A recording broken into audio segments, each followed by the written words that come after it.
5ஆம் அதிகாரத்தில் 16லிருந்து 21 வசனங்களும், 6ஆம் அதிகாரத்தில் 1லிருந்து 3 வசனங்களும். லாஸ்ட் மார்க் மைக் கொடுங்கப்பா. கொடுத்துருக்காங்க, சவுண்ட் இல்லை. எதில் எக்கோ வருது பார்த்துங்க.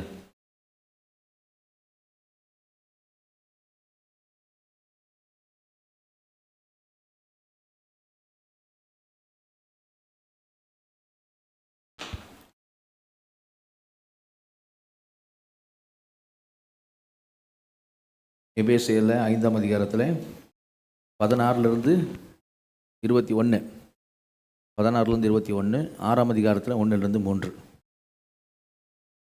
நாட்கள் பொல்லாதவைகளானதால் காலத்தை ஆகையால் நீங்கள் மதியற்றவர்களாயிராமல் கர்த்தருடைய சித்தம் என்னதென்று உணர்ந்து கொள்ளுங்கள். துன்மார்க்கத்திற்கு ஏதுவான மதுவான வெறி கொள்ளாமல் ஆவியினால் நிறைந்த சங்கீதங்களினாலும் கீர்த்தனைகளினாலும் ஞான பாட்டுகளினாலும் ஒருவருக்கொருவர் புத்தி சொல்லிக் கொண்டு உங்கள் இருதயத்தில் கர்த்தரை பாடி பண்ணி நம்முடைய கர்த்தராகிய இயேசு கிறிஸ்து நாமத்தினாலே எப்பொழுதும் எல்லாவற்றிற்காகவும் பிதாவாகிய தேவனை ஸ்தோத்திரித்து தெய்வ பயத்தோடே ஒருவருக்கொருவர் கீழ்ப்படிந்திருங்கள். 6ஆம் அதிகாரம் பிள்ளைகளே உங்கள் பெற்றாருக்கு கர்த்தருக்குள் கீழ்ப்படியுங்கள், இது நியாயம்.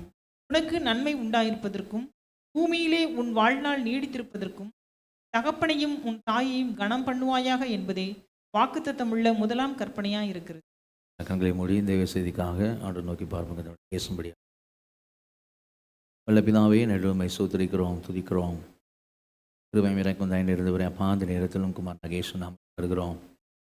அன்றுவரே, இந்த நாளிலும் கூடி வந்திருக்கிற இந்த வாழ்வி பிள்ளைகளோடு கூட தேவரீர் பேசும்படியாக, பரிசுத்த ஆவியானவர் எங்களோடு இடைபடும்படியாக, இன்றைக்கு தாவீதுடைய கரத்தில் பயன்பட்ட கவன்களைப் போல ஆண்டவரை இந்த அடிமையை நீர் பயன்படுத்தும்படியாக, மறைத்து ஆவியானவர் நீர் வெளிப்படும்படியாக, எங்களோடு இடைபடும்படியாக, ஆத்துமாக்களை உயிர்ப்பிக்கும்படியாக, நாங்கள் வந்தவனுமாய் போகாதபடிக்கு நீர் இடைபட்டீர் என்று சொல்லி கர்த்தாவே அர்ப்பணித்து அதை அபியாசப்படுத்த எங்களுக்கு கிருபை தரும்படியாக இப்படி வரல கருத்தில் எங்களுக்கு கொடுக்குறோம். பெரிய காரியங்களை செய்ய வாழ்த்துக்கிறோம். இயேசு நாமத்தை ஜெபங்கள் ஜீவனங்கள் நல்ல பிதா. ஹல்லேலூயா. நாம சொல்லுவோமா ஹல்லேலூயா. ஸ்தோத்திரம். இந்த 5ஆம் அதிகாரத்தில் 16ஆம் வசனத்திலிருந்து நம்ம ஒரு 5 வசனங்களை என்ன செய்தோம், வாசி கேட்டோம். அதுக்கு பிறகு 6ஆம் அதிகாரத்தில் 3 வசனங்களை என்ன செய்தோம், வாசி கேட்டோம்.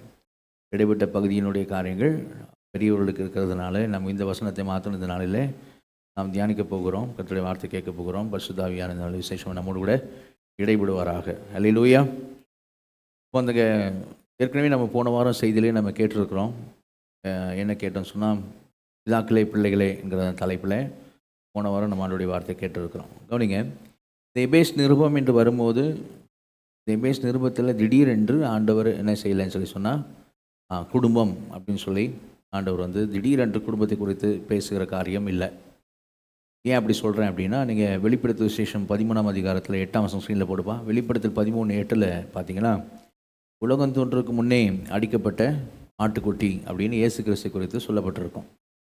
அந்த வசனம் என்ன சொல்லுது அப்படின்னா, உலகம் தோன்றதுக்கு முன்னமே அடிக்கப்பட்ட ஆட்டுக்குட்டின்னு வாசிக்கிறோம். நம்மை குறித்து வாசிக்கும் போது எபேசு 1:4 நமக்கு முன்பாக நாம் அன்பில் பரிசுத்தம் உள்ளவர்களும் குற்றமில்லாதவர்களாக இருப்பதற்கு உலகம் தோன்றதுக்கு முன்னமே கிறிஸ்துவுக்குள் நம்மை தெரிந்து கொண்டபடியே அப்படின்னு வாசிப்போம். இப்போது உலகம் தோன்றதுக்கு முன்னமே கிறிஸ்துவுக்குள் நம்மளை தெய்வம் தெரிந்து கொண்டார். அந்த உலக தோன்றதுக்கு முன்னே வெளிப்படுத்தல 13:8 சொல்கிறது, உலகம் தோன்றதுக்கு முன்னே அடிக்கப்பட்ட ஆட்டுக்குட்டி அப்படின்னு இயேசு கிறிஸ்துவுக்குள் சொல்லப்பட்டிருக்கு. அதோடைய டீப் தியாலஜி, அதோடைய இறையியல் காரியம் என்ன என்று சொல்லி ஆழமாய் அந்த காரியங்களுக்குள்ளே நம்ம போகாமல் நமக்கு தேவையானது மாத்திரம், இன்றைக்கு செய்திக்கு தேவையானது மாத்திரம் எடுப்போம் என்று சொன்னால், அந்த வார்த்தை சொல்லுகிறது உலகம் தோன்றதுக்கு அடிக்கப்பட்ட ஆட்டுக்குட்டி. எப்படி அடிக்கப்பட்ட ஆட்டுக்குட்டி? சிலுவையில் தான் அடிக்கப்பட்டார். அப்போ உலகம் தோன்றதுக்கு முன்னமே எப்படி அடிக்கப்பட்டார் அப்படின்னா, மனதளவில் அடிக்கப்பட்ட ஆட்டுக்குட்டி அப்படிங்கிறத புரிந்து கொள்ளணும். எப்படி மனதளவில்? கவனிங்க, அந்த திரியேக தேவன், சரியா, 3 நபர்கள், பிதாவாகிய தேவன், குமாரனாகிய தேவன், பரிசுத்த ஆவியாகிய தேவன், 3 பேரும் தேவத்துவம் என்று சொல்லக்கூடிய அதற்குள்ளே 3 வெவ்வேறு நபர்கள் ஒன்றாக இருக்கிறார்கள். அதுதான் திரித்துவம் என்று சொல்லுவான். அப்போ 3 நபர்கள் ஒன்றாக இருக்கிறார்கள். தேவன் அன்பாக இருக்கிறார் அப்படின்னு சொன்னால் தனியாக ஒரு ஆள் அன்பாக இருக்கிறான்னு சொல்ல முடியாது. அன்பு செய்ய ஒருத்தர் இருந்தால் தான் அவர் அன்பாக இருக்கிறான்னு சொல்ல முடியும். அப்போ அதுபோல் 3 நபர்கள், 3 வெவ்வேறு நபர்கள் ஒரு தெய்வத்துவம் என்கிறதான அது காரியத்துக்குள்ளே அவர்கள் ஒன்றாய் என்ன செய்கிறார்கள், இருக்கிறார்கள், இருக்கிறார்கள், இருப்பார்கள். சரிங்க. அப்போ அதில் அப்படி இருக்கும்போது அவர்கள் அன்பிலே ஒருவர் பூர்ணப்பட்டவர்களாக இருந்தார்கள். அவங்க அன்பில் எந்த குறையும் இல்லை. அப்போ அன்பில் அவர்கள் குறைவுபடவில்லை. ஒருவர் மேல் ஒருவரில் வைத்திருக்கிற அன்பில் அவர்கள் பூர்ணப்பட்டவர்களாக இருந்தார்கள். அப்படி இருக்கிற சமயத்தில் பிதாவாகிய தேவனுடைய சித்தம், விருப்பம் என்னென்னு சொன்னால், அவர் மனிதர்களை உண்டாக்க வேண்டும். வீடியோவில் பார்த்தாலும் அது போல் மனிதர்களை உண்டாக்க வேண்டும் என்கிற காரியம்.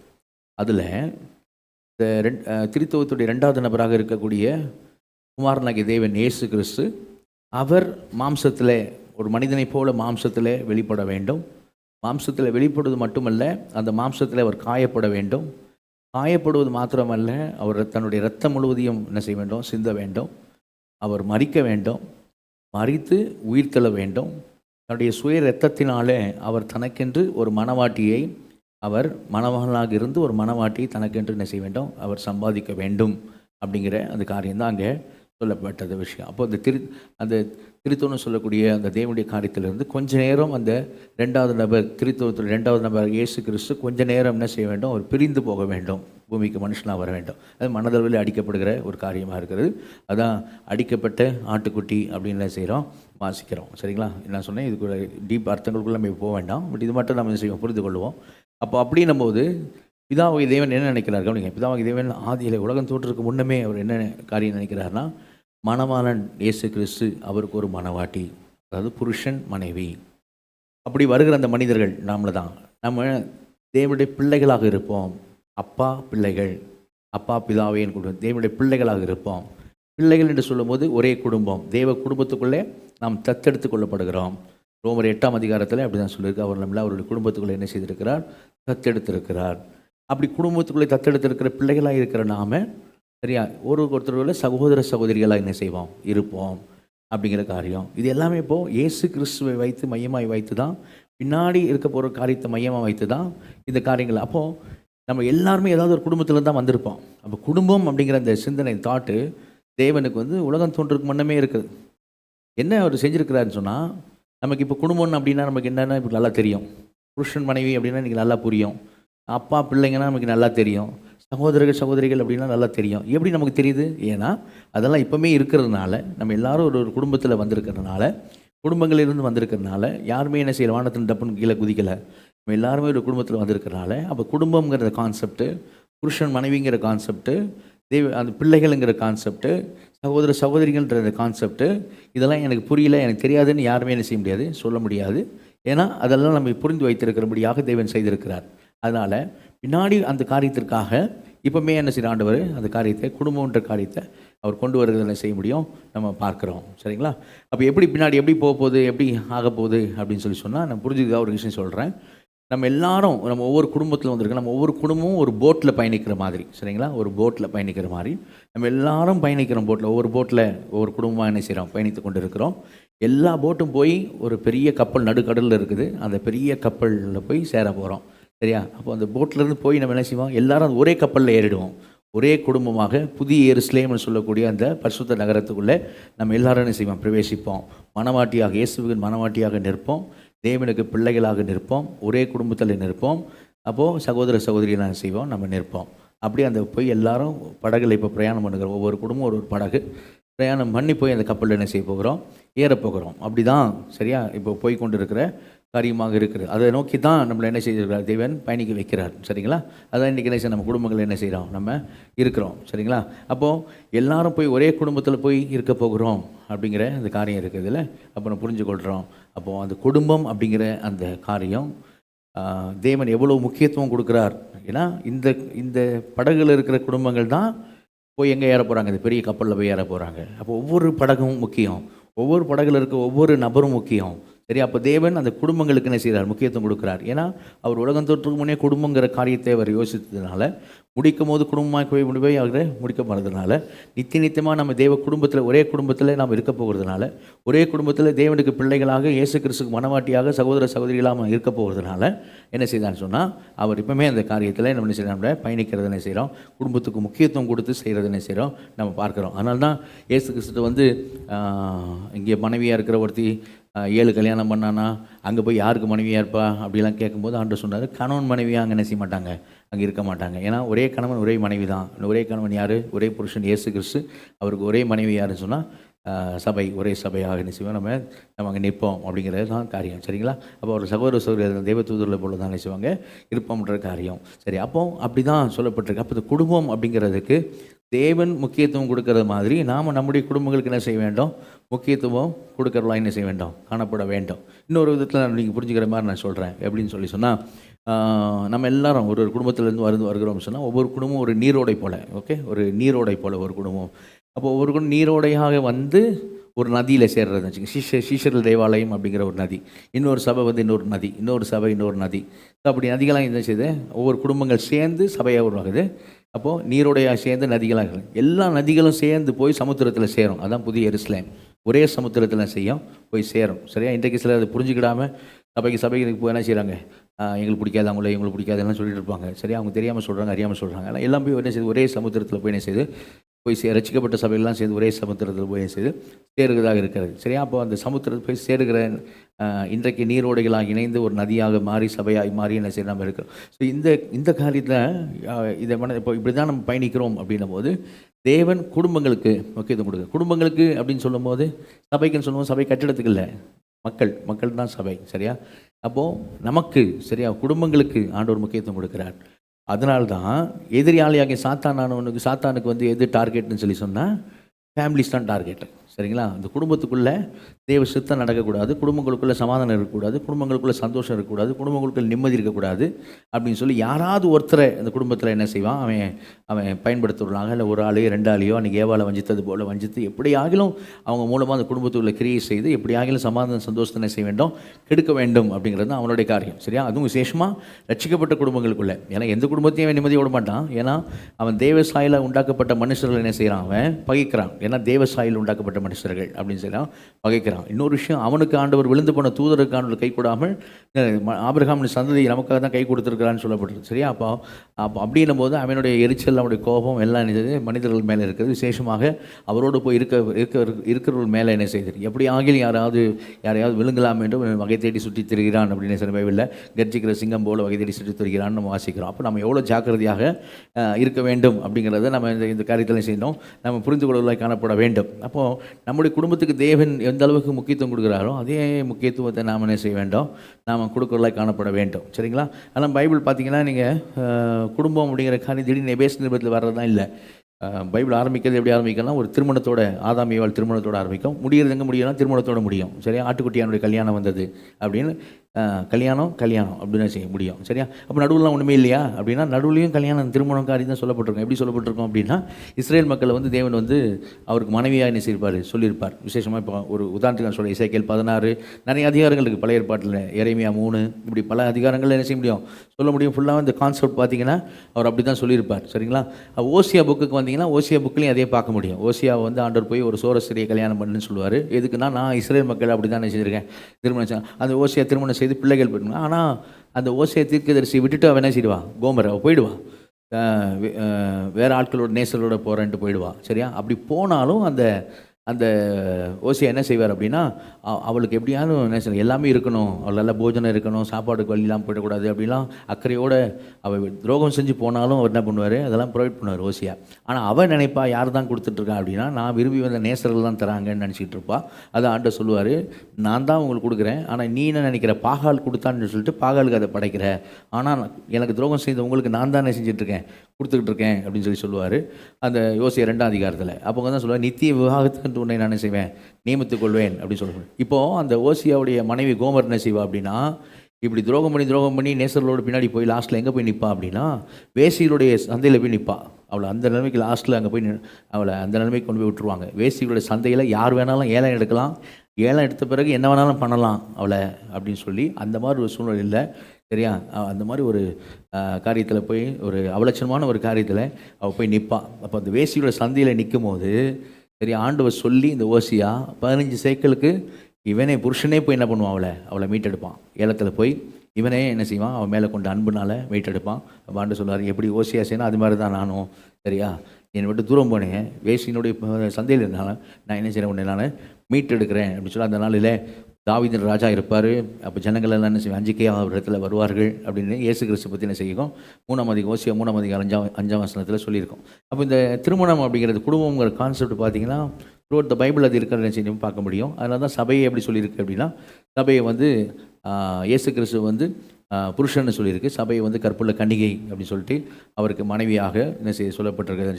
நம்ம 2 கொரிந்தியரில் 11ஆம் அதிகாரத்தில் பார்க்குறோம், எபேசு 5ஆம் அதிகாரத்தில் பார்க்குறோம். இங்கெல்லாம் சொல்லப்பட்டிருக்கிற விஷயமா இருக்குது. சரிங்களா? சரி, கவனிங்க.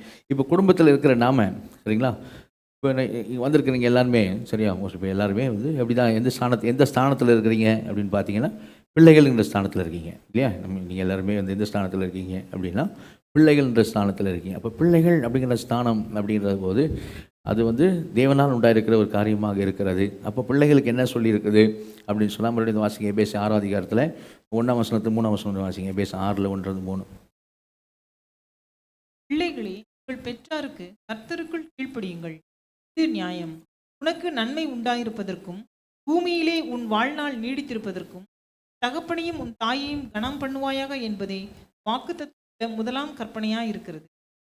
அடுத்த வருஷம் 4ஆம் வசனம் வாசிங்க.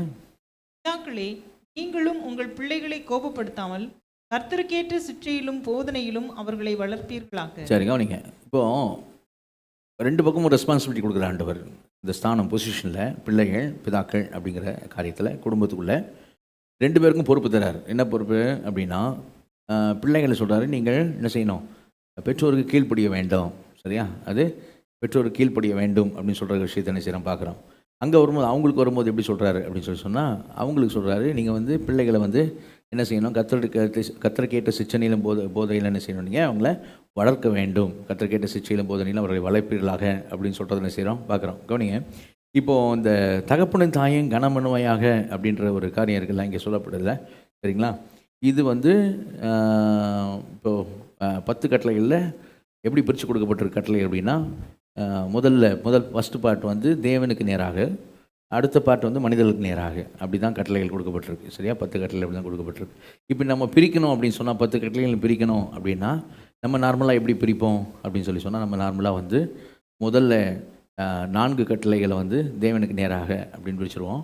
5வது கட்டளை தான் இந்த கட்டளை. இது தகப்பனும் தாயும் கணவன். அங்கேருந்து மனிதர்களுக்கு நேராக ஆரம்பிக்குது அப்படின்னு சொல்லி இந்த பக்கம் 4, இந்த பக்கம் 6 அப்படி தான் நான் செய்வேன், நம்ம போடுவோம். சரிங்களா? நான் உங்களுக்கு காமிக்கிறேன். பாருங்க, இந்த பக்கம் 4, இந்த பக்கம் 6. சரியா? அப்படி தான் நம்ம என்ன செய்வோம், நம்ம பிரிக்கிறது அப்படியே பிரிப்போம். ஏன்னா இது ஃபுல்லாக வந்து தேவனுக்கு நேராக இருக்கிற காரியமாக இருக்கிறது. இது ஃபுல்லாக வந்து மனிதர்களுக்கு நேராக இருக்கிற காரியமாக இருக்குது. தெய்வ அன்பு, பிற இடத்துல அன்பு, அப்படி தான் 10 கட்டளையை நம்ம பிரிப்போம். ஆனால் யூதர்கள் பிரிக்கிற விஷயம் வந்து பார்த்திங்கன்னா, யூதர்கள் எப்படி பிரித்து வச்சுருக்காங்க அப்படின்னு சொல்லி பார்த்தீங்கன்னா, யூதர்கள் எப்படி பிரிச்சிருக்காங்க பாருங்கள். யூதர்கள் வந்து இந்த பக்கம் 5, அந்த பக்கம் 5 அப்படி பிரிச்சிருக்காங்க. சரியா? என்ன வித்தியாசம் அப்படின்னா, அந்த 5வது கட்டளை இருக்குது பாருங்கள், honour thy father and thy mother. சரியா? அதை இவங்க எங்கே கொண்டு வந்திருக்காங்க, இந்த பக்கம் பலகையில் கொண்டு வந்திருக்காங்க, தேவனுக்கு நேராக இருக்க பலகையில் கொண்டு வந்திருக்கிறாங்க. சரியா? கவனிங்க. நம்ம எப்படி பிரிப்போம், நார்மலாக சொன்னல, நம்மளுக்கு இந்த 5வது கட்டளை அங்கே போயிடும். சரிங்களா? நம்ம அப்படி தான் நிச்சயம் அண்டர்ஸ்டாண்டிங்கில் இருப்போம். ஆனால் எபிரேயர்கள், அவங்க அவங்களுடைய செப்பரேஷன் எப்படின்னு சொன்னால், அவங்க இந்த பக்கம் அதை கொண்டு வராங்க. ஏன் அவங்க இப்படி பண்ணுறாங்க, ஏன் அவங்க 5வது கட்டளை இங்கே கொண்டு வந்துருக்குறாங்க அப்படின்னு சொன்னால், காரணமாக தான் பண்ணியிருக்காங்க. எப்படின்னா, எப்படி செய்திருக்கிறாங்க அப்படின்னா, கவனிங்க. இப்போது தகப்பனையும் தாயும் கனமனுவாயாக அப்படிங்கிறது சொல்கிறது யார், கர்த்தர். அதான் கர்த்தருக்குள் கீழ்ப்படிங்க சொல்கிறது கர்த்தர். சரியா? அப்போ அவங்க எப்படி கொண்டாடுறாங்கன்னா, இந்த கட்டளை தான் மற்ற கட்டளைகளை லிங்க் பண்ணுது அப்படின்ற மாதிரி கொண்டாடுறாங்க. எப்படின்னா, நீ தகப்பனும் தாயும் கனம் பண்ணாலே, அவங்களுக்கு கீழ்ப்படிந்தாலே நீ யாருக்கு கீழ்ப்படுகிறன்றாங்க, நீ ஆண்டவர் கீழ்ப்படுகிற. அதனால தான் அவங்க அந்த பக்கம் கொண்டு வராங்க. சரியா? தகப்பனும் தாயும் கனம் பண்ணாலே நீ யாருக்கு தான் கீழ்ப்படுகிற அப்படின்னா, ஏன்னா அதை சொல்கிறது கர்த்தர். சரியா? அப்போது நீ யாருக்கு கீழ்ப்படுகிற அப்படின்னு சொன்னால், தேவனுக்கு கீழ்ப்படுகிற அப்படின்னு சொல்லி அதை கொண்டு வரதுனை செய்கிறோம் பார்க்குறோம். கவனிங்க. பிதாக்களுக்கு சொல்லும்போது ஆண்டவர் சொன்னார், நீங்கள் வந்து அவங்களுக்கு என்ன பண்ணணும், அவங்க என்னுடைய போதனையின் சிச்சையிலையும் வளர்க்கணும்னு சொன்னார். அப்போது அப்படி வளர்க்கணும் அப்படின்னா, அவங்க ஆண்டவர் வார்த்தைகளை பெற்றோர் என்ன செய்யணும், பிள்ளைகளுக்கு சொல்லணும். அதுதான் உபாகமத்தில் நம்ம வாசிக்க முடியும். உபாகமத்திலலாம் பார்த்தீங்கன்னா, 4ஆம் அதிகாரத்தில் 6ஆம் அதிகாரத்தில் பார்த்தீங்கன்னா, அவங்களுக்கு பிதாக்களுக்கு சொல்லியிருக்கோம், பெற்றோருக்கு சொல்லியிருக்கோம், நீங்கள் வீட்டில் உட்காந்துருக்கும் போதும், படுத்திருக்கும் போதும், எழுந்திருக்கும் போதும் என்னுடைய வசனங்கள் என்ன பண்ணு, பிள்ளைகளுக்கு சொல்லு அப்படின்னு சொல்லியிருக்கோம். ஆனால் அது இஸ்ரேல் மக்கள் என்ன செஞ்சாங்க அப்படின்னா, அதை செய்யாமல் விட்டாங்க. எப்படி நமக்கு தெரியும் செய்யாமல் விட்டாங்க அப்படின்னா, நியாயாதிபதிகள் புஸ்தகத்தை வரும்போது அவங்க என்ன ஆயிட்டாங்க அப்படின்னா, ஜோஷுவா மரித்து போகிறாரு, அதுக்கு பிறகு இருக்கிற பிரபுக்களில் மரித்து போகிறாங்க, மூப்பர்கள் மரித்து போகிறாங்க. அதுக்கு பிறகு இவங்க கற்றுக் கொடுக்காதனால மற்ற சந்ததி, பின்னாடி இருக்கிற சந்ததிக்கு சொல்லாததுனால. சரி, அதனால தான் இன்றைக்கி நம்ம கிறிஸ்துவ சந்ததி அப்படின்ற செய்கிறோம். நம்ம ஆண்டவர் வார்த்தையை நம்ம கேட்குறோம். சரி, நம்ம கிறிஸ்துவ சந்ததியாக இருக்கணும்னு கவனிங்க. அப்போ தேவ சந்ததியாக கிறிஸ்துவ சந்ததியாக இருக்கணும். அவங்களுக்கு சந்ததிக்கு சொல்லிக் கொடுக்கல. சொல்லிக் கொடுக்காதனால என்ன ஆயிடுச்சுன்னு சொன்னால், அவர்கள் என்ன பண்ணிட்டாங்க, ஆண்டவரை விட்டு வழி விலகி போயிடுவாங்க. நியாயாதிபதிகள் டைமில் இருந்து இந்த வழி விலகி போகிற காரியம் ஆரம்பித்து அது தேவ கோபத்தை தேசத்தின் மேலே கொண்டு வர அளவுக்கு கொண்டு போய் என்ன செய்யும், சிதறடிக்கிறபடி சிறையிருப்பு கொண்டு போகிற அளவுக்கு என்ன செய்கிறோம், அது கொண்டு போய் விட்டுறோம். அது காரணம் என்ன அப்படின்னா, அந்த பெற்றோர் பிள்ளைகளுக்கு சொல்லிக் கொடுக்காமல் போனது தான். அது எந்த மாதிரி சுச்சுவேஷனில் கொண்டு போய் விட்டுரும் அப்படின்னா, எலியா டைம் வரும்போது, எலியா தீர்க்கதரிசி வரும்போது, யார் உண்மையான தெய்வம், கர்த்தரா பகாலா, யார் மேலே இருந்த அக்கினி அனுப்புகிறா பார்ப்போம், பார்க்கலாம் அப்படின்னு இந்த இஸ்ரேல் ஜனமே, இஸ்ரேல் சந்ததியே வந்து நின்று செய்யும், நின்றுட்டுருக்கோம். சரியா, யார் அமிச்சாலும் நம்ம ஏற்றுக்கலாம். பாகால் அமிச்சா பாகால் கடவுள்னு சொல்லி ஏற்றுக்கலாம், கர்த்தர் அமிச்சா கர்த்தர் கடவுள்னு சொல்லி ஏற்றுக்கலாம் அப்படிங்கிற சூழ்நிலைக்குள்ளே தள்ளப்பட்ட உலகம் நிற்பாங்க. அது காரணம் என்னன்னு சொன்னால், பிதாக்கள் செய்த தவறு அவர்கள் என்ன செய்யலை, பிள்ளைகளுக்கு போதிக்கவில்லை அப்படிங்கிற காரியம். சரியா, இப்போது கவனிங்க. அப்போது பிள்ளைகளுடைய கடமை என்ன அப்படின்னு சொன்னால், சரியா, அப்போது பெற்றோர் சொல்கிறதுக்கு கீழ்ப்படிய வேண்டும், வேத வசனங்களுக்கு என்ன செய்ய வேண்டும், கீழ்ப்படிய வேண்டும். சரியா, இப்போது நான் ஒரு ஆளை காமிக்கிறேன்.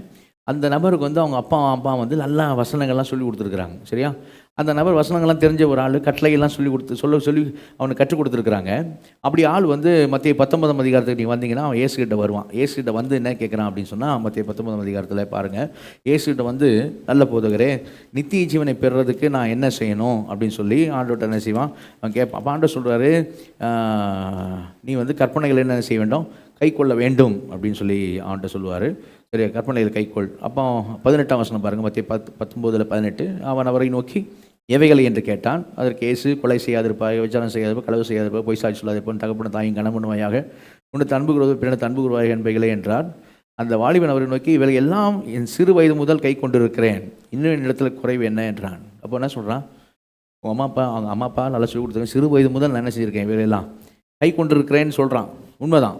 சரியா, அப்புறம் வேறு என்ன குறை இருக்குன்னு கேட்டோன்னா, ஆண்டு சொன்னார் அவன்கிட்ட, நீ பூர்ண சர்க்குன்னா இருக்க விரும்பினால் 21ஆம் வசனம் பாருங்கள், போய் உனக்கு உண்டானவைகளை விற்று தரித்தரு கொடு, அப்போது பரலோகத்தில் உனக்கு பொக்கிஷம் உண்டாயிருக்கும், பின்பு என்னை பின்பற்றி வா என்றார்.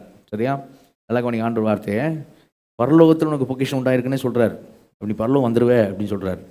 சரியா, அப்போ இதை செஞ்சுட்டு என் பின்னாடி வந்தீங்கன்னா நீ பரலோகம் வந்துடுவேன்னே சொல்கிறார் ஆண்டவர். சரிங்களா, ஆனால் அது அடுத்த வருஷம் அந்த வாலிபன் மிகுந்த ஆஸ்தி உள்ளவனாக இருந்தபடினால் இந்த வார்த்தைகளை கேட்டபோது துக்கமடைந்தவன் போய்விட்டான் அப்படின்னு வாசிக்கிறோம். இயேசுகிட்ட வந்து நித்திய ஜீவனை பெறாமல் போன ஆளையும் வந்தான்.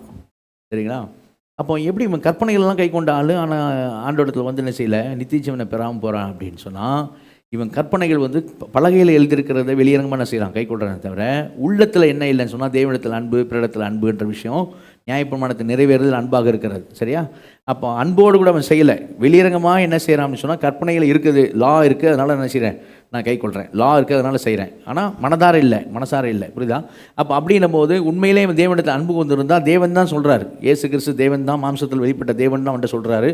என்ன சொல்கிறாருன்னு சொன்னால், எல்லாத்தையும் கொடுத்துட்டு என் பின்னாடி வாங்குறாரு. அவன் ஆண்டவர் மேலே உள்ள அன்பு இருந்திருந்தால் என்ன பண்ணியிருப்பான், ஆண்டவர் பின்பற்றி வந்திருப்பான். பிறர் மீது அன்பு இருந்தால் என்ன செஞ்சிருப்பான், ஆஸ்தியை பார்க்கலும் பிறருடைய காரியம் நல்லதுன்னு சொல்லி மற்றவங்க என்ன செஞ்சிருப்பான், கொடுத்துருப்பான். ஆனால் அவன் ரெண்டுமே என்ன செய்யலை, அவன் செய்யலை. அவன் ரெண்டும் செய்யாமல் என்ன செஞ்சுட்டான்னு பார்த்தீங்கன்னா, துக்கமுமாய் போயிட்டான்னு என்ன செய்கிறோம், வாசிக்கிறோம். ஆனால் இதே போல் ஒரு மனுஷனை இங்கே மத்தேயு 19, லூக்கா 19 ஒரு மனுஷனை பார்ப்போம். எரிகோ பட்டணத்துக்குள்ளே சகேன்னு சொல்லக்கூடிய ஒரு மனுஷனை ஆண்டு சந்திப்பார். அவன் பெரிய பாவியாக இருந்தான் அப்படின்னு மக்கள்லாம் சொல்லுவாங்க. அவன் ஏன்னா அவன் மற்றவங்களை ஏமாற்றி என்ன செய்தான், சம்பாதிச்சு கொண்டு இருந்தான். அவன்கிட்ட இதே போல் ஆஸ்திகள் அநேகம் இருந்துச்சு. அப்போ ஆண்டவர் வந்து அவன் சகையும் இன்றைக்கு நம்ம வீட்டில் தங்க வேண்டும் என்று சொல்லும்போது, ஆண்டவர் வந்துட்டு சொல்லலை, நீ எல்லாத்தையும் விட்டுட்டு இப்போ ஏழைகளுக்கு கொடுத்துட்டு, யாரெல்லாம் ஏமாத்தினே எல்லாத்தையும் கொடுத்துட்டு என் பின்னாடி வா, உனக்கு பரலோகத்தில் மிகுந்த பொக்கிஷம் உண்டாயிருக்குன்னு சொல்லி ஆண்டவர் அதெல்லாம் அவன்கிட்ட சொல்லலை. சரியா, அவன் வீட்டில் தான் போய் தங்கினார். ஆண்டவர் அன்பை பார்த்தான், இந்த பாவியை நேசிக்கிறாருன்னு பார்த்தான். அவன் யாருமே சொல்ல, ஆண்டவரும் சொல்ல, அவனே சொன்னான். என்ன சொன்னான் அப்படின்னு சொன்னால், நான் யாருக்கெல்லாம் ஏமாற்றணும்னா அவங்களுக்கு என்ன செய்யணும், ₹1 4 கொடுத்துட்றேன்ட்டான். அதோடு நிறுத்தலை. யாருக்கெல்லாம் நான் ஏமாற்றணும்னா அவங்களுக்கு ₹1 கொடுத்துட்றேன். அதோடு அவன் நிறுத்தாமல் இன்னொரு காரியத்தை சொல்கிறான். என்ன சொல்கிறான் அப்படின்னு சொன்னால், 8ஆம் வசனம் லூக்கா 19:8, கர்த்தர் ஆண்டவரே, நாஸ்திகளில் பாதி ஏழைகளுக்கு கொடுக்குறேன். சரியா, மீதியில் யாரெல்லாம் ஏமாற்றணும்னு அவங்களுக்கு கொடுத்துட்றேன்றான். சரியா, அப்போது எல்லாம் கவனிங்க, அவன் வந்து எல்லாவற்றையும் இழக்கிறதுக்கு ரெடியாக இருக்கிறான். யார் ஆதாயப்படுத்தி கொள்றதுக்கு, இயேசுவை ஆதாயப்படுத்தி கொள்வது. முதல் காரியம் நான் உங்கள்கிட்ட என்ன கேட்குறேன் அப்படின்னா, கூட்டத்துக்கு வந்திருக்கிற வாலிப பிள்ளைகள், டீன்ஸ், ப்ரீ டீன்ஸ், நீ யாரான்னு இருக்கல, இந்த உலகத்தில் நீ இயேசுவை ஆதாயப்படுத்தி கொண்டியா, இயேசுவை நீ ஆதாயப்படுத்திக்கிட்டியா? அதான் முதல்ல நம்ம கேட்கணும். இன்றைக்கி நம்ம என்னமோ படிப்போம், சரியா? ஃப்யூச்சர் குறித்து யோசிப்போம். நான் இதை படிக்கணும், அதை படிக்கணும், அப்படி ஆகணும், இப்படி ஆகணும்னு நினைப்போம். வீட்டில் இருக்கணும்னு என்ன செய்வாங்க? வீட்டில் என் பெற்றோர் என்ன பண்ணுவாங்க? நீ இதை நல்லா படிக்கணும், இப்படி ஆகணும், பெரிய ஆளாகணும், இந்த மாதிரி ஆகணும், அப்படி ஆகணும், இப்படி ஆகணும், சரியா? அப்படி ஃப்யூச்சர்லாம் யோசிப்போம். நான் என்ன சொல்கிறேன், பைபிள் சொல்கிற விஷயம் என்ன, சரியா? அதெல்லாம் படிக்கூடாதுன்னு நான் சொல்லலை, சரியா? ஆனால் பைபிள் சொல்ல முதல்ல பிரதானமான விஷயம் என்னன்னு சொன்னால், நீ இயேசு கிறிஸ்துவை நீ ஆதாயப்படுத்தி கொண்டேன். இயேசு கிறிஸ்துவை உனக்கு நீ சொந்தமாக்கி கொண்டேன். ஏன் இயேசு கிறிஸ்துவ சொந்தமாக்கி? உனக்கும் இயேசுக்குள்ள உறவு இருக்கா? உறவு இருக்கா? ஆதாயப்படுத்திக்கிட்டியா? இல்லை வெளியே தான் நிற்கிறியா? எனக்கு இங்கே இந்த இடத்துல இவனை பார்க்கும்போது, சகைவி பார்க்கும்போது, சகைவி என்ன பண்ணுறான் அப்படின்னா, அவன் பாவின்னு அந்த நகரத்தில் இருக்கிறவங்களும் சொல்கிறாங்க, சரியா? எரிகோ பட்டணத்தில் இருக்கிறவங்களும் சொல்கிறாங்க. அவன் என்ன செய்கிறான் அப்படின்னா, பாவ காரியங்கள்லாம் விட்டுட்டு உடனே மனம் திரும்புகிறான். யார் ஆதாயப்படுத்தி கொள்றதுக்கு? இயேசுவை. அவன் என்ன சொல்லலைன்னா, இன்றைக்கி இயேசு எங்கள் வீட்டில் வந்து சாப்பிட்டு போட்டோம், நான் நாளிலேருந்து நான் என் வேலையை பார்க்குறேன், சரியா? மறுபடியும் என்ன பண்ணுறேன், நான் அநியாயமாக சம்பாதிக்கிறேன்னு சொல்லலை, அநியாயமாக சம்பாதிச்சதெல்லாம் கொடுத்துட்றேன்ட்டான், சரியா? ஒரு டோட்டலாக ஒரு யூட்டன். எதுக்காக அப்படின்னா, இயேசுவை இவரை நான் ஆதாயப்படுத்தி கொள்ளணும் அப்படின்ட்டு. இப்போ இந்த உலகத்தில் நம்ம ஜீவிக்கிற நாட்கள் கொஞ்சம் தான். பிராத்தின் மிகுதியால் 80ன்னு சொல்லி பைபிள் சொல்லுது, சரியா? ஆனால் நம்ம எந்த வயசு, இப்போ இந்த வயசில் எந்தனா ரொம்ப முக்கியம் எதுன்னு சொன்னால், இயேசு கிறிஸ்துவை நான் ஆதாயப்படுத்தி கொண்டேன்னா தான் முக்கியம். நான் யாரை மாறுறேன், என்ன ஆகிற உலகத்தில் அதெல்லாம் இருக்குது, சரியா? ஆனால் அதுக்கு பிறகு இருக்கிற வாழ்க்கை நித்தியமானது. அப்படின்னும் போது அதுக்கு முக்கியமாக தேவையானது என்னன்னு சொன்னால், இயேசு கிறிஸ்துவை நான் ஆதாயப்படுத்தி கொண்டேனா அப்படிங்கிறது தான் முக்கியம். இப்போ இந்த மனுஷன் சகைவி பார்க்கும்போது இவன் என்ன பண்ணுறான்னு சொன்னால், பாவமான காரியங்களை விட்டு மனம் திரும்பி இயேசுவை என்ன செய்கிறான்? ஆதாயப்படுத்தி கொள்கிறான். நீங்கள் அப்போஸ்தலனாகிய பவுலை பார்த்தீங்கன்னா, பிலிப்பியர் 3ஆம் அதிகாரத்தில் பார்த்தீங்கன்னா, அவர் பாவமான காரியங்களை சொல்ல மாட்டார், அவர் பெருமையான காரியங்களை சொல்லுவார். இதெல்லாம் எனக்கு பெருமையான காரியம், சரியா? ஆனால் அவை எல்லாவற்றையும் நான் நஷ்டம் குப்பையுமா என்ன செய்கிறேன், எண்ணுகிறேன் அப்படின்னு சொல்லுவார், சரியா? அவர் என்ன காரியம் சொல்கிறாரு? நான் 8ஆம் நாள் அவர் சொல்லுவார், பிலிப்பியர் 3:5, நான் 8ஆம் நாள் விருத்த சிந்தனை அடைந்தவன், இஸ்ரவேல் வம்சத்தான், பென்யமீன் கோத்திரத்தான், எபிரேயரில் பிறந்த எபிரேயன், நியாயப்பிரமாணத்தின்படி பரிசேயன், பக்தி வைராகத்தின்படி சபையை துன்பப்படுத்தினவன், நியாயப்பிரமாணத்துக்கு நீதியின்படி குற்றம் சாட்டப்படாதவன், ஆகிலும் எனக்கு லாபமாக இருந்த அவைகளை கிறிஸ்துவுக்காக நஷ்டம் என்று எண்ணினேன். அங்கே அடுத்து சொல்லுவார், நான் எண்ணிக்கொண்டு 8ஆம் வசனம் பார்த்தீங்கன்னா, அவைகளை நான் அப்படி தான் எண்ணிக்கொண்டு இருக்கிறேன் அப்படின்னு சொல்லுவார். 11ஆம் வசனம், அவருக்காக எல்லாவற்றையும் நஷ்டம் என்று விட்டேன், குப்பையுமாக எண்ணுகிறேன். இப்போ இங்கே நீங்கள் அது கொஞ்சம் எதுக்காக அப்படின்னா, அவர் ஆதாயப்படுத்தின 9ஆம் வசனம் பாருங்கள், 9ஆம் வசனம் வாசிங்க. அதில் 9, பிலிப்பியர் 3:9. நான் கிறிஸ்துவை ஆதாயப்படுத்திக் கொள்ளும்படிக்கும் நியாயப்பிரமாணத்தினால் வருகிற சுயநிதியை உடையவனாயிராமல், கிறிஸ்துவை பற்றும் விசுவாசத்தினால் வருகிறதும், விசுவாசம் மூலமாய் தேவனால் உண்டாயிருக்கிறதுமான நீதியை உடையவனாயிருந்து கிறிஸ்துவுக்குள் இருக்கிறவன் என்று காணப்படும்படிக்கும். நான் கிறிஸ்துவை ஆதாயப்படுத்திக் கொள்ளும்படிக்கும். கவனிங்க என்ன சொல்கிறாரு? நான் கிறிஸ்துவ ஆதாயப்படுத்திக் கொள்வதற்காக, விசுவாசம் உண்டாகிற தேவநீதி, தேவனே கொடுக்குற நீதி, அதை நான் ஏற்றுக்கொள்வதற்காக சுயநீதியெல்லாம் நஷ்டம் குப்பைன்னு நினைக்கிறேன். நான் நல்ல வாழ்க்கை வாழ்கிறேன், இதனால் நான் மோட்சம் போயிடுவேன் அப்படிங்கிறதெல்லாம் குப்பை, அதெல்லாம் நஷ்டம், அதெல்லாம் அப்படி போக முடியாது, அதெல்லாம் நஷ்டம் குப்பைமான்றேன். சுயநீதியெல்லாம் தூக்கி போடுறேன், சரி தேவநீதி வேணும்னு நினைக்கிறேன். நான் இயேசுவை என்ன பண்ணோம்? கிறிஸ்துவை. அதெல்லாம் நீங்களே பாருங்கள், நான் கிறிஸ்துவை ஆதாயப்படுத்தி கொள்ளும்படிக்கு. எதுக்காக பவுல் இதை செய்கிறீங்க? ஏன் பவுல் எல்லாத்தையும் தூக்கி போடுறீங்க அப்படின்னா, கிறிஸ்துவை ஆதாயப்படுத்தி கொள்ளும்படிக்குன்னு தான் சொல்லுவார். ஓகே, இந்த மனுஷன் என்ன பண்ணுறாரு? சுயநீதி தூக்கி போடுறாரு. கிறிஸ்துவ ஆதாயப்படுத்தி கொள்ள என்ன பண்ணால், இது வரைக்கும் சம்பாதிச்செல்லாம் தூக்கி போட்டான். ஹலோ கவனிங்க, ஒரு பக்கம் ஒரு மனுஷன் இது வரைக்கும் சம்பாதிச்செல்லாம் தூக்கி போட்டு இயேசு ஆதாயப்படுத்திக்கிறான். இன்னொரு மனுஷன் இது வரைக்கும் அவன் தனக்கு பெருமையாக நினச்ச காரியங்கள்லாம், சுயநீதியாக நினச்ச காரியங்கள்லாம் தூக்கி போட்டு இயேசுவை நான் ஆதாயப்படுத்திக்கணும்னு சொல்கிறான். ஆனால் இயேசுகிட்ட வந்து இயேசு ஆதாயப்படுத்தும்படியாக வந்தவன் என்ன பண்ண? ஆதாயப்படுத்தாமலே ரிட்டர்ன் போனான். இன்றைக்கி நம்ம யாராக இருக்கிறோம்? அன்றைக்கி நித்தியஜீவனை கேட்டு வந்தானே அந்த வாலிபன், ஐஸ்வர்யவான், அவனு மாதிரி அந்த வாலிபனை போல் இருக்கிறோமா? சரியா? கற்பனையெல்லாம் கேட்கொண்டேன், பலகையில் இருந்தெல்லாம் நான் கேட்கொண்டேன்னு சொன்னான். ஆனால் உண்மையிலேயே தேவனிடத்தில் என்ன இல்லை? அவனுக்கு அன்பும் இல்லை, பிறரிடத்தில் அன்பும் இல்லை. அவனை மாதிரி இருக்கிறோமா? அல்லது சகையை போல் இருக்கிறோமா?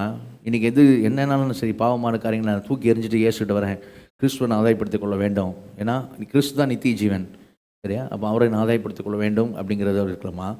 அல்லது ஒருவேளை நான் நல்ல குடும்பத்தில் பிறந்திருக்கேன், நல்ல வாழ்க்கை வாழ்கிறேன், அதனால் கிறிஸ்துலாம் எனக்கு வேணாம், நான் அப்படியே நான் பரலோகம் போயிடுவேன், எனக்கு தெரிஞ்சு நான் எதுவும் பெரிய பாதகமாலாம் ஒன்றும் பண்ணலப்பா, சரியா? அப்படின்ற மாதிரி சுயநீதியோட இருக்கும். இன்றைக்கி பவுல போல சுயநீதி தூக்கி எறிஞ்சிட்டு இயேசுகிட்ட வர்றதுக்கு இருக்கீங்க.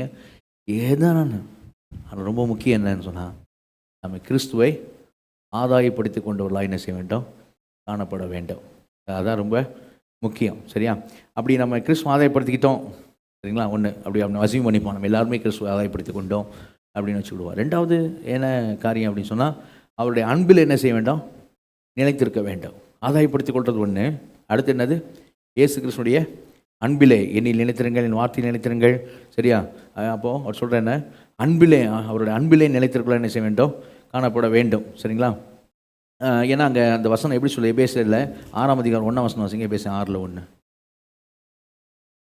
பிள்ளைகளே, உங்கள் பெற்றாருக்கு கர்த்தருக்குள் கீழ்ப்படியுங்கள், இது நியாயம். உங்கள் பெற்றாருக்கு எப்படி பண்ணுங்க? எப்படிங்க? கர்த்தருக்குள் கீழ்ப்படியுங்கள். சரிங்களா? அப்போ இயேசு மேலே உள்ள அன்பு நிமித்தமாய் நம்ம என்ன செய்ய வேண்டும்? பெற்றோர்கள் என்ன செய்ய வேண்டும்? கீழ்ப்படிய வேண்டும். இந்த அன்பு தான் நமக்கு, இயேசு மேலே உள்ள அன்பு தான் நமக்கு டிரைவிங் ஃபோர்ஸாக இருக்கணும். அப்படியே என்ன சொல்லு, பல்லு கடிச்சின்னு கீழ்ப்படிகிறேன் அப்படி இல்லை, கீழ்ப்படிஞ்சு தொலைக்கிறேன் அப்படி இல்லை. சொல்லு, புரியுது இல்லையா? ஐயோ உனக்குன்னு பிள்ளையா பிறந்தம் பாரு, சரியா? அப்படி தலையில் அடிச்சுக்கிறது இல்லை. எதை கீழ்ப்படித்து தொலைக்கிறேன் அப்படி இல்லை. சரியா?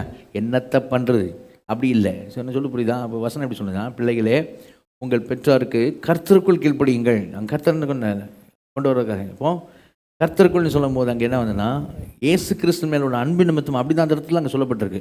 இயேசு கிறிஸ்துடைய அன்பின் நிமித்தமாக, அந்த அன்பு தான் நமக்கு பலனாக இருக்க வேண்டும். அன்பு நிமித்தமாக என்ன செய்யணும்? பெற்றோருக்கு என்ன செய்ய வேண்டும்? நம்ம கீழ்ப்படிகளை என்ன செய்ய வேண்டும்? காணப்பட வேண்டும். சரிங்களா? அப்போது கவனிங்க, என்னை நிலைத்திருங்கள், அன்பில் நிலைத்திருங்கள், என் வசனத்தில் நிலைத்திருங்கள், வார்த்தையில் நிலைத்திருங்கள் அப்படின்னு சொன்னால் யார் நிலைத்திருக்கிறது அப்படின்னா, யார் தேவனுக்கு இயேசுவுக்கு கீழ்ப்படுகிறாங்களோ அவங்க தான் அவருடைய என்ன செய்கிறாங்க? நிலைத்திருக்கிறாங்க. சரியா? என் கற்பனைகளை பெற்றுக்கொண்டு அவளை கை கொள்கிறவன் இடத்துல கவனிங்க, என் கற்பனைகளுக்கு பெற்றுக்கொண்டு கை கொள்கிறவன் இடத்துல அன்பாக இருக்கிறான்னு சொல்கிறார் ஆண்டவர். சரியா? அப்போது நம்ம கற்பனைகளை பெற்று, இப்போ அவன் செஞ்சான் பாருங்க, அந்த ஐஸ்வர்யவான வாலிபான், அது மாதிரி வெளியரங்கமான கற்பனைகளை பெற்றுக்கொண்டேன்றதில்லை. மனதார கவனிங்க, மனதார கீழ்ப்படுகிற விஷயம் தான் ஆண்டவர் எதிர்பார்க்கிற விஷயம். அப்போ மனதார நம்ம என்ன செய்யணும்? ஆண்டவருடைய அன்பில் நம்ம நிலைத்திருக்கலாம் என்ன செய்ய வேண்டும்? காணப்பட வேண்டும். அந்த அன்புன்றது சொல்லி வர்றதில்லை.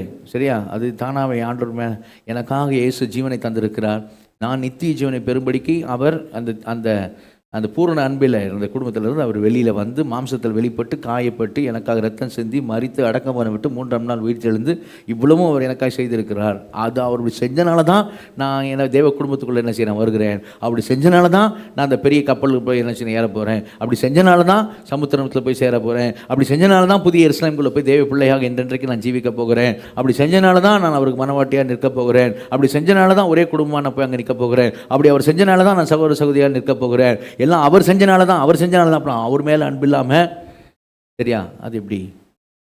அப்போ அந்த அன்பு முக்கியம். அதனால தான் வசனம் சொல்லுது, கர்த்தருக்குள் கீழ்ப்படியுங்கள்.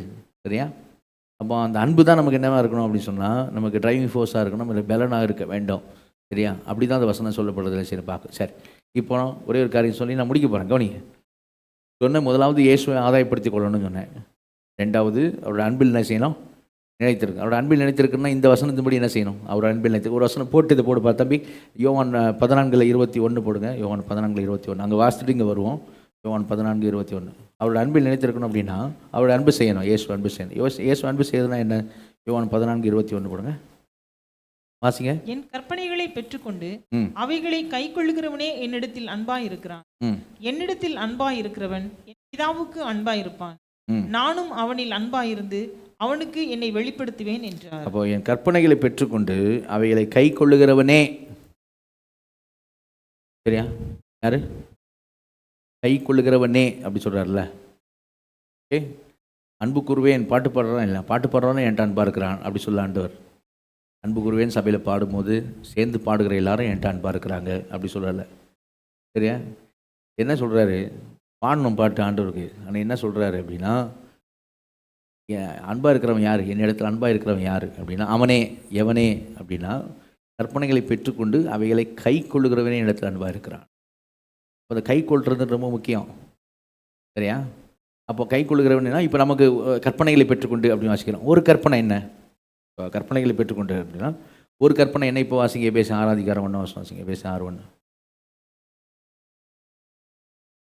பிள்ளைகளே, உங்கள் பெற்றாருக்கு கர்த்தருக்குள் கீழ்ப்படியுங்கள், இது நியாயம். தொடர்ந்து வாசிங்க. 2-3 வாசிங்க. உனக்கு நன்மை உண்டாயிருப்பதற்கும் பூமியிலே உன் வாழ்நாள் நீடித்திருப்பதற்கும் தகப்பனையும் உன் தாயையும் கனம் பண்ணுவாயாக என்பதே வாக்குத்தத்தமுள்ள முதலாம் கற்பனையாக இருக்கிறது. இது கற்பனையாக இருக்கிறது, முதலாம் கற்பனையாக இருக்கிறது. இது உனக்கு நன்மை உண்டாக்குற கற்பனையாக இருக்கிறது. இது உனக்கு நன்மை மாத்திரமே நீடித்த நாட்களில் தருகிற கற்பனையாக இருக்கிறது. இது கர்த்தருக்குள் நியாயமாக இருக்கிறது. எவ்வளோ சொல்லுது பாருங்க வசனம். இது கர்த்தருக்கு நியாயமாக இருக்குது. சரியா? நீ ஆண்டவரை நேசிச்சேன்னு சொன்னால், அவருடைய கற்பனைகளை பெற்றுக்கொண்டு அவைகளை கை கொள்ளுகிறவனே அவரிடத்தில் அன்பாக இருக்கிறான் அப்படின்னா, நீ இயேசுட்ட அன்பாக இருக்கிறேன்னு நீ சொன்னால், உன் பெற்றோருக்கு கீழ்ப்படிய வேண்டும், தகப்பன் தாய் கனம் பண்ண வேண்டும் என்பதே வாக்குத்தத்தமுள்ள முதலாவது கற்பனையாக இருக்கிறது, கட்டளையாக இருக்கிறது. கை கொள்ளுகிறவனே என்னிடத்தில் அன்பாக இருக்கிறான், இதை கை கொள்ளுகிறவன் ஆண்டவரிடத்தில் அன்பாக இருக்கிறான். சரியா? நம்ம கையில் பைபிள்லாம் வச்சுருக்கிறது ரொம்ப நல்லது. எல்லாம் வச்சுருக்கணும். ஆண்டவன் சொல்ல கையில் பைபிள் வச்சுருக்கிறவனே அப்படின்னு சொல்ல, அதுக்காக பைபிள் வச்சுட்டு வந்துருங்கன்னு சொல்ல. நிறைய பேர் இங்கே தான் வச்சுட்டு போகிறீங்க பைபிளை. சரியா? அது தப்பு. யூத்து பிள்ளைங்க கவனிங்க, பைபிள் எடுத்து வரது வைக்கப்படக்கூடாது. பைபிளை கொண்டு வரது வைக்கப்படுறோம். இங்கேயே சபையிலே வச்சுட்டு, சபையிலேயே ஒரு பைபிள். சரியா? அப்படி வச்சுட்டு போகிறேன். அதுக்கு இல்லை அந்த கம்ப்யூட்டர் டேபிள் அங்கே. சரியா? புரியுதா? அதுக்காக வச்சுக்கிறாங்க டேபிள். நீ பைபிள் வச்சுட்டு போகிறது வச்சுக்கிறாங்க டேபிள். இங்கே வச்சுட்டு அப்புறம் வந்து ஞாயிற்றுக்கிழமை வந்து தேடுறது. சரி, எங்கே என் பைபிள் அப்படின்ட்டு. இல்லை, கவனிக்க, ஒரு கற்பனை கை கொள்ளணும்னு சொன்னால் பெற்றோருக்கு என்ன செய்யணும்? கீழ்ப்படியணும். இப்போ பெற்றோர் என்னெல்லாம் சொல்லுவாங்க கீழ்ப்படியணும்னா, ஒன்று சொல்கிறேன். நான் ஒன்று சொல்கிறேன். அது எல்லா பெற்றோரும் கண்டிப்பாக சொல்லுவாங்க. அதுக்கு நீங்கள் எல்லோரும் என்ன செய்யணும்? கீழ்ப்படியணும். சரியா? உங்கள் வீட்டில் இருக்கிற பெற்றோர் எல்லாம் சொல்கிற ஒரு விஷயத்த நான் இப்போ காமிச்சிடுறேன். சரியா? அந்த ஒரு விஷயத்துக்கு நீங்கள் எல்லாம் அவங்க சொல்கிறது எல்லாத்தையும் கீழ்ப்படியணும். நான் இப்போ ஒரு எக்ஸாம்பிள் ஒன்று காமிக்கிறேன். அந்த ஒரு காரியத்துக்கு என்ன செய்யுங்க? கீழ்ப்படுகிறதுக்காக. சரியா? அது ஒரு எக்ஸாம்பிளுக்காக காமிக்கிறேன். என்னது? நான் வாசத்து வசனம் தான். எபேசியர் 5ஆம் அதிகாரத்தில் 16ஆம் வசனம் வாசிங்க. எபேசியர் 5:16. நாட்கள் பொல்லாதவைகளானதால் காலத்தை பிரயோஜனப்படுத்திக் கொள்ளுங்கள். அடுத்த வசனம். ஆகையால் நீங்கள் மதியற்றவர்களாய் இராமல் கர்த்தருடைய சித்தம் இன்னதென்று உணர்ந்து கொள்ளுங்கள். சரிதான். இவர்களே 3 T இருக்கு. ஒன்று ட்ரெஷர், இன்னொன்று டேலண்ட், இன்னொன்று டைம். ட்ரெஷர் உனக்கு பொக்கிஷம் எங்கே இருக்குதோ அங்கே தான் உன் இருதயம் இருக்கும். எது உனக்கு ட்ரெஷராக இருக்குது இன்றைக்கி உலகத்தில்? எது உனக்கு ரொம்ப பொக்கிஷம் எனக்கு தான் அப்படின்னு எது இருக்குது உலகத்தில் உனக்கு? சரியா? உன் டேலண்ட், ஆண்டவர் தந்திருக்க டேலண்டெல்லாம் எதுக்கு பயன்படுத்துகிற? ஆண்டருக்காக பயன்படுத்துகிறியா? சரி, பெற்றோர் சொல்கிற விஷயத்துக்கு நான் வரேன். 3வது T, அது என்னது? டைம். எல்லா பெற்றோருமே கண்டிப்பாக சொல்லுவாங்க. என்ன சொல்லுவாங்கன்னா, டைமை வேஸ்ட் பண்ணாத, ஃபோனை பார்த்துக்கினே இருக்காத, இப்படியே தள்ளிகிட்டே வாழ்க்கையை தள்ளாத. சரியா? வேஸ்ட் பண்ணாதடா, டைமை வேஸ்ட் பண்ணாத. எப்போ பார்த்தாலும் ஃபோன்லேயே இருக்கிற, ஃபோனுக்கு அடிக்டாகவே இருக்கிற. சரியா? இது எல்லா பெற்றோரும் சொல்லுவாங்க. ஜெபம் பண்ணுறியா? நீ ஜெபம் பண்ணி நான் பார்க்க மாட்டேறேனே. பைபிள் வாசிக்கிறியா? நீ வாசித்து நான் பார்க்க மாட்டேறேனே. ஆனால் எதை நான் பார்த்துட்டே இருக்கேன் அப்படின்னா, நீ ஃபோனே பார்த்துக்கிட்டு இருக்கிறதே நான் பார்த்துக்கிட்டு இருக்கேன். அப்படி சொல்ல சில பிள்ளைங்களுக்கு டென்ஷன் ஆகிடுவாங்க. சரியா? என்ன நீ எப்போ பார்த்தாலும் இதை சொல்லுங்க, எப்போ பார்த்தாலும் ஃபோன் பண்ணிட்டுருங்க. சரியா? அப்படி இப்போ பெற்றோர் சொல்கிறாங்கன்னா நீ டென்ஷன் ஆகிறதுக்கு இல்லை. பைபிளே சொல்லுது, காலத்தை என்ன பண்ணுங்க? நாட்கள் பொல்லாத, வசந்து போடுப்பா 16. நாட்கள் பொல்லாத காலத்தை என்ன பண்ணுங்க? ரோஜனைப்படுத்திக் கொள்ளுங்க. மதியற்றவெல்லாம் இராதீங்க. அடுத்த வார்த்தை பற்றியா? முட்டாளராதன்னு சொல்லுவார் அடுத்த வார்த்தை. சரியா? மடையர்களாக இருக்காதீங்க, முட்டாளர்களாக இருக்காதீங்க. காலத்தை என்ன செய்யுங்க? பிரயோஜனப்படுத்திக் கொள்ளுங்க. ஏன்னா கவனிங்க, ஏன் காலத்தில் கண்டிப்பாக இப்போ காலையில் 8:30 மணி, இன்றைக்கி 14 செப்டம்பர் 14, 2025 காலையில் 8:30 மணி மறுபடியும் உனக்கு வரவே வராது. லைஃப்பில் வரவே வராது. சரியா? 2025 செப்டம்பர் மாதம் 14ஆம் தேதி காலை 8:30 மணின்றது போயிடுச்சு. அவ்வளோதான். You cannot redeem it. நீ மறுபடியும் அதை பெற்றுக்கொள்ள முடியாது. சரியா? அப்போ நீ நீ வேஸ்ட் பண்ணுற ஒவ்வொரு மணித்துளிகளும், சரியா, நீ காலத்தை வந்து விரயமாக்குற, மதியற்றலாம் நடக்கிற, உன்னையே கில்லிங் த டைம் சொல்லுவாங்க. You are killing the time. நீ நேரத்தை கொலை பண்ணுற, நீ தான் செய்கிற. நீ உன்னையே கேட்டினா உன் ஆத்மா, மனசாட்சியும் உனக்கு சொல்லும், ஆமாம் உண்மை தான், நீ தான் பண்ணிட்டுருக்க அப்படின்னு சொல்லும் கண்டிப்பாக. சரியா? இப்போ நான் ஒரு அதிகாரம் நம்ம எல்லோரும் எடுத்து வச்சுன்னா நல்லதுன்னு நினைக்கிறேன். சரியா? அதை பார்த்துட்டு முடிச்சுடுவோம். எபிரேயர் 4ஆம் அதிகாரம் வாங்க, எடுத்து வச்சுங்க. எபிரேயர் 4ஆம் அதிகாரத்தில் அந்த அதிகாரத்தை பார்த்து நம்ம முடிச்சுடுவோம். எபிரேயர் 4ஆம் அதிகாரம்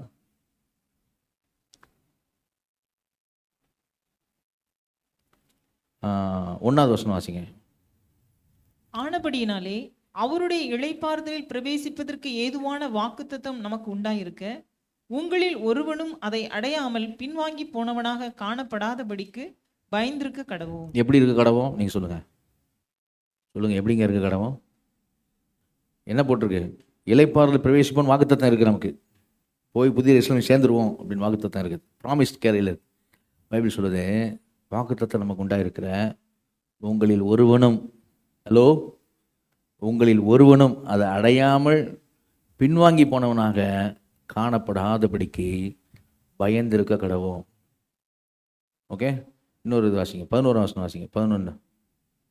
ஆகையால் ஆ அந்த திருஷ்டாந்தத்தின்படி ஒருவனாகிலும் கீழ்ப்படியாமையினாலே விழுந்து போகாதபடிக்கு ம் நாம் இந்த இளைப்பாறுதலில் பிரவேசிக்க ஜாக்கிரதையா இருக்க கடவோம். எப்படி கடவோம் சொல்லுங்க? இந்த இளைப்பாறுதல் பிரவேசிக்க ஒருவனாகிலும் வந்து அந்த இஸ்ரேல் மக்கள் மாதிரி இருந்துடாதீங்கன்னு சொல்லுவது. அந்த கிறிஸ்தாவத்தின்படி ஒருவனாகிலும் கீழ்ப்படியாமையினாலே விழுந்து போகாதபடிக்கு நாம் இந்த இளைப்பாறுதலில் பிரவேசிக்க எப்படி இருக்க கடவோம்?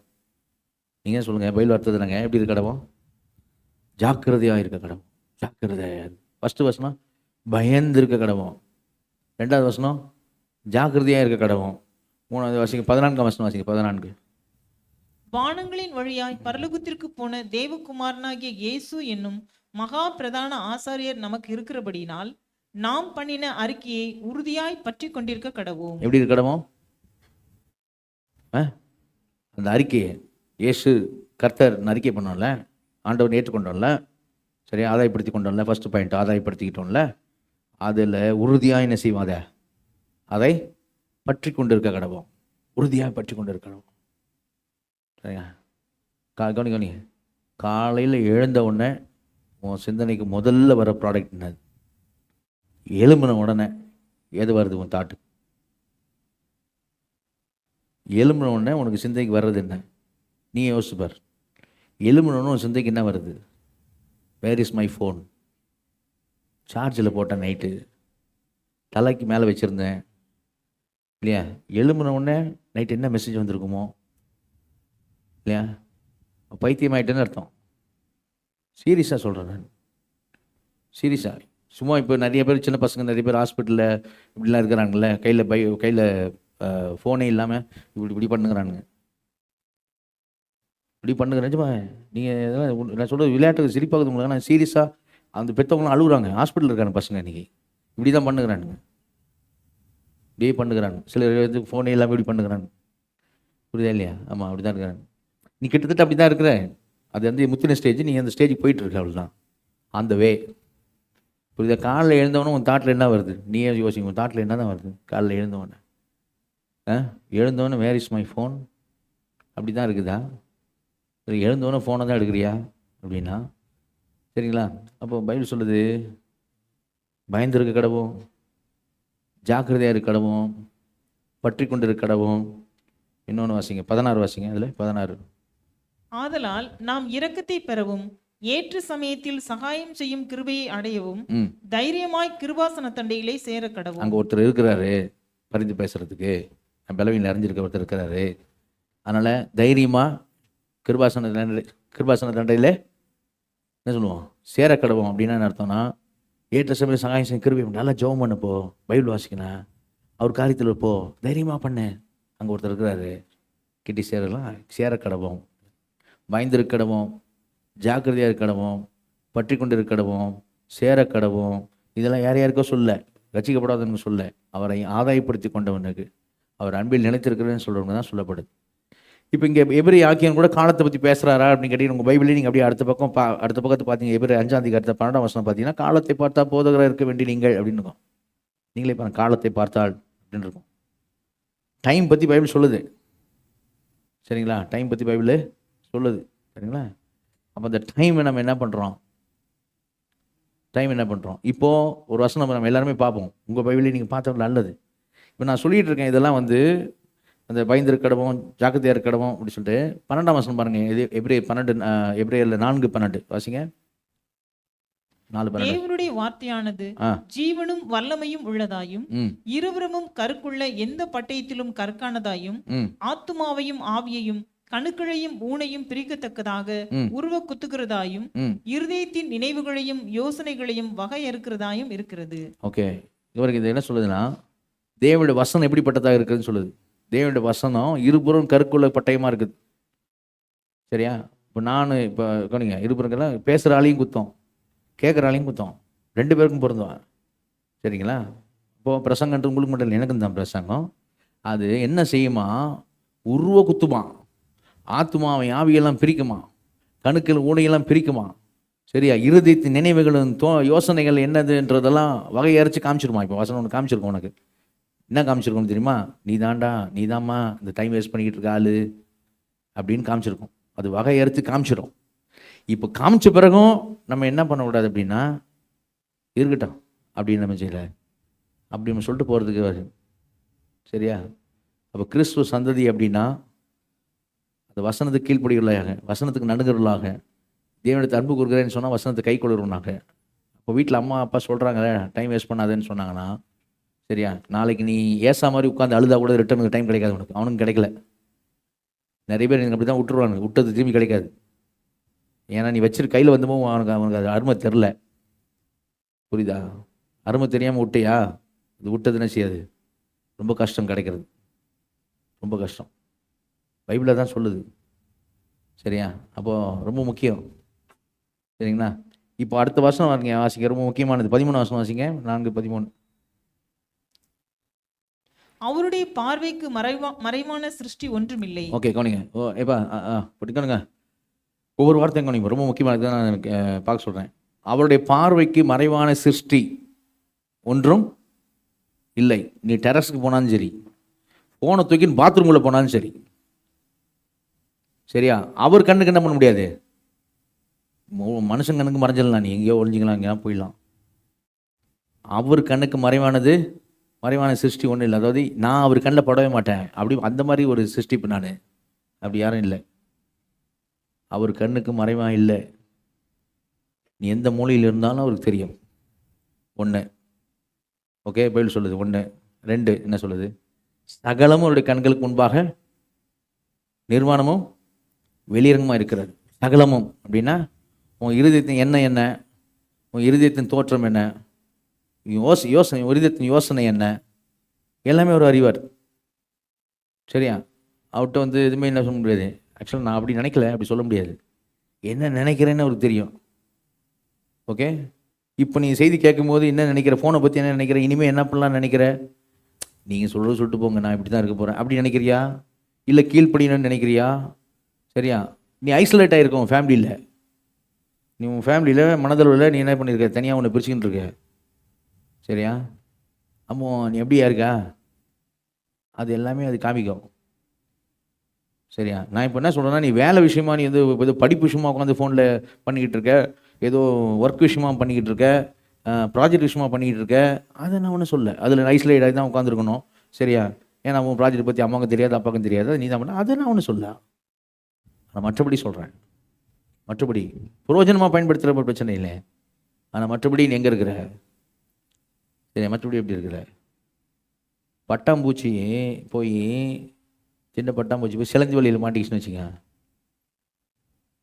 அவ்வளோதான்.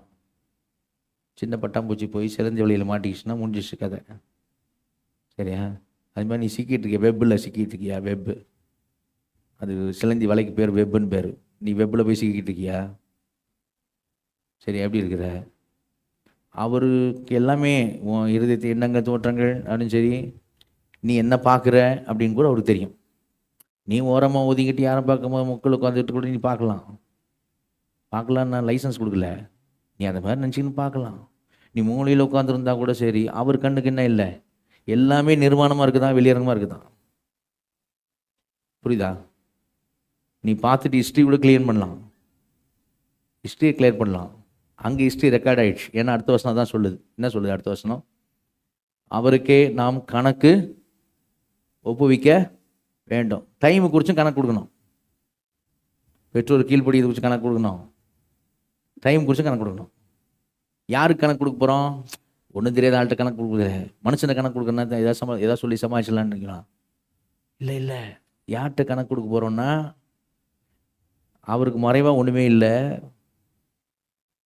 சரியா? எல்லாமே அவருக்கு முன்பாக வெளியரங்கமாகுது.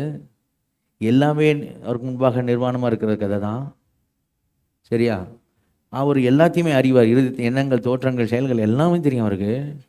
எந்த நாளில் எந்த டைமில் எந்த நேரத்தில் என்ன பண்ணோம் எல்லாமே தெரியும் அவருக்கு. அவர் எப்படி சொல்ல மாட்டார்னா, நான் அன்றைக்கி எனக்கு ஏன் ஞாபகத்துக்கு வர மாட்டேது, அந்த அன்றைக்கி நீ அப்படி பேச மாட்டார். ஆண்டவர் கரெக்டாக சொல்லுவார். செப்டம்பர் மாதம் 14ஆம் தேதி 10:40க்கு நீ சர்ச்சில் இருந்த யூத் மீட்டிங்கில் அப்படி சொல்லுவார். சரியா? நம்ம தான் என்ன அன்றைக்கி செப்டம்பர் போன வருஷம் 2 வருஷம் கழிச்சு 2020 செப்டம்பர் மாதம் 14ஆம் தேதி என்ன நம்ம நடத்தினோம் மீட்டிங்கு. அன்றைக்கி 2 சர்வீஸ் வச்சோமோ, எனக்கு அப்படின்னு யோசிக்க மனுஷன் இருக்கலாம். அவர் அப்படிப்பட்ட நபர்கிட்ட என்ன கொடுக்கணும் இருக்குது? நீங்களே பாருங்க, அப்படிப்பட்ட நபர்கிட்ட என்ன கொடுக்கணும் இருக்குது? என்ன கொடுக்கணும்? உன் கணக்கு நான் கொடுக்க போகிறது இல்லை, ஏன் கணக்கு நீ கொடுக்க போகிறது இல்லை. நம்ம ஒவ்வொருத்தரும் கணக்கு கொடுக்கணும். சரியா? இப்போ அம்மா அப்பாட்ட டென்ஷன் ஆகலாம் ஃபோனை பற்றி சொல்லும் போது. யாரானாலும் சரி உங்களை என்னச்சா என்ன என்ன பண்ணுங்க, சரியா அப்படி சொல்லலாம். அவருக்கு தெரியும்ல, அவர்கிட்ட எப்படி சொல்ல முடியுமா? அவர்கிட்ட சொல்ல முடியுமா? முடியாது. சரியா? அப்போ இன்றைக்கி நிறைய குடும்பத்தை பிரிச்சிருக்குது எது அப்படின்னா, ஃபோனே தப்புன்னு நான் சொல்ல மாட்டேன், அப்படின்னு நாங்களும் வச்சிருக்கக்கூடாது. இது பேசுறது தேவை. சரியா? மற்றபடி ஆண்டவர் குறித்து அறிகிற காரியங்கள் கூட இதை பயன்படுத்தலாம். நான்லாம் பயன்படுத்துகிறேங்க, அப்படி தாங்க யூஸ் ஆகுது.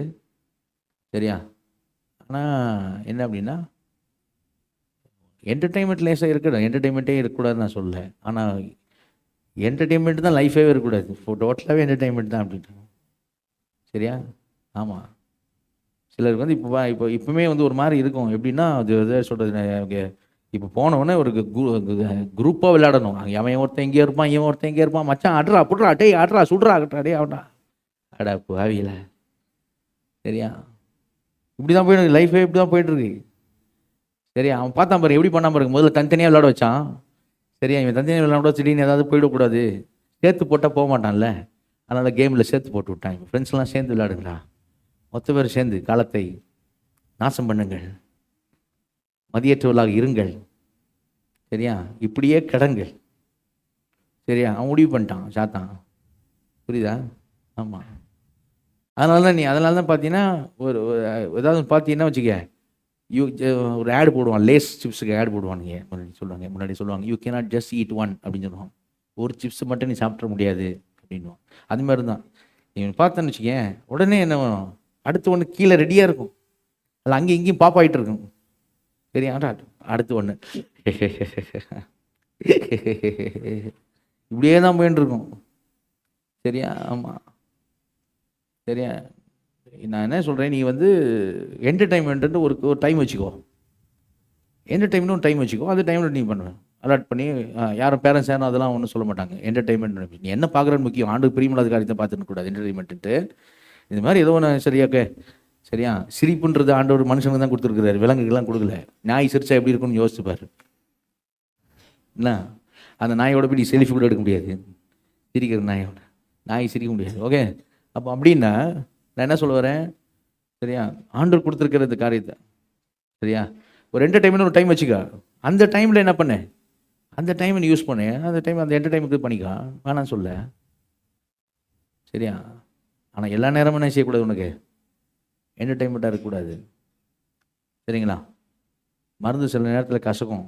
இப்போ நான் சொல்கிறது கூட சிலருக்கு சில கசக்கலாம். சரியா? ஆனால் வேலை செய்யணும், நல்லது, நல்ல ஔஷதம். சரிங்களா? அதனால் அவரை ஆதாயப்படுத்திக் கொள்வோம். இயேசுவை அவர் அன்பில் நிலைத்திருப்போம். அவர் அன்பில் நிலைத்திருக்கிற கற்பனைகளை கை கொள்கிறவனே அவன் யார்? தகப்பட்டு தாயும் கனம் பண்ணுகிறவன், பெற்றோரு கீழ்பிடிக்கிறவன். பெற்றோர் என்ன சொல்கிறாங்க, டைம் வேஸ்ட் பண்ணாத அப்படிங்கிறாங்க, கீழ்பிடி. சரியா? வேறு எதுவும் இல்லை. அதை நம்ம கரெக்டாக பண்ணாலே, சரியா, கொஞ்சம் அந்த ஃபோனையும் நம்ம சரியான காரியத்துக்கு பயன்படுத்தினாலே குடும்பங்கள் ஆஸ்வதிக்கப்படும். நிஜமாக சொல்லணும். சரியா? ஆமாம். ஆனால் இன்றைக்கி காலமே மாறிடுச்சு. ஒரு குழந்தைக்கு சாப்பாடு ஊட்டினா கூட அந்த குழந்தை அழுதவொன்னே என்ன கொடுத்துறாங்க கையில்?